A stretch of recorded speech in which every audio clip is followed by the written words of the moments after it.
బ్రాహ్మణ వేషంలో ఉన్న అర్జునుడిని చూసి ఏ రాజు ఛేదించలేని లక్ష్యాన్ని ఈ ఒక్క బ్రాహ్మణుడు ఛేదిస్తాడా అని గుసగుసలాడతారు. కొంతమంది అతని ధైర్యాన్ని మెచ్చుకున్నారు.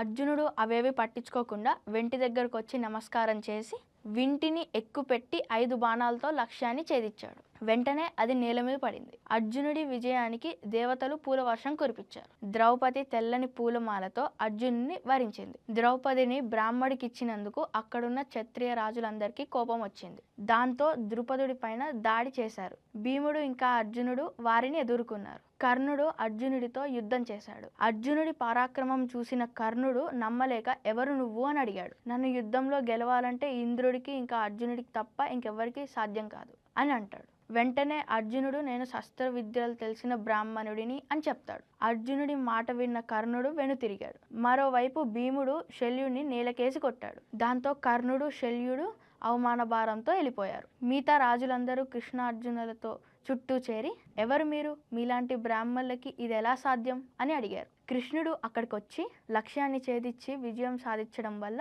ద్రౌపది ఇతనికి లభించింది అని చెప్పి రాజులందరినీ చల్లపడిచి పంపాడు. తర్వాత అర్జునుడు ద్రౌపదిని ఇంటికి తీసుకెళ్లి కుంతితో అమ్మ నేను భిక్ష తెచ్చాను అని చెప్తాడు. కుంతి ద్రౌపదిని చూడకుండానే అందరూ కలిసి భుజించండి నాయనా అని అంటుంది. వెంటనే ద్రౌపదిని చూసి అలా అన్నందుకు బాధపడుతూ యుధిష్ఠరుడితో జరిగిందంతా చెప్పింది. ధర్మరాజు కొద్దిగా ఆలోచించి ద్రౌపది మనందరికీ భార్య అవుతుంది అని చెప్తాడు. ఇంతలో కృష్ణుడు ఇంకా బలరాముడు కుంతి దగ్గరకు వచ్చి వాళ్ళకి పాదాభివందనాలు చేసి యుధిష్ఠరుడికి నమస్కారం చెప్తారు. ధర్మరాజు కృష్ణుడిని చూసి మారువేషాల్లో ఉన్న మేము ఎలా తెలిసాము అని అడుగుతాడు.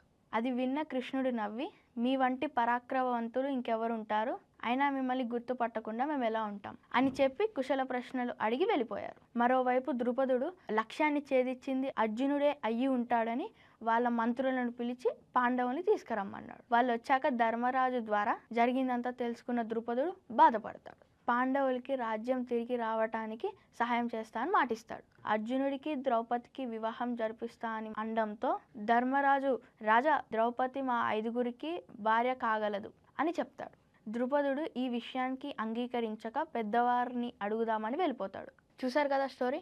దీని నుంచి కూడా కొన్ని క్వశ్చన్స్ అడుగుతా, ఓకేనా?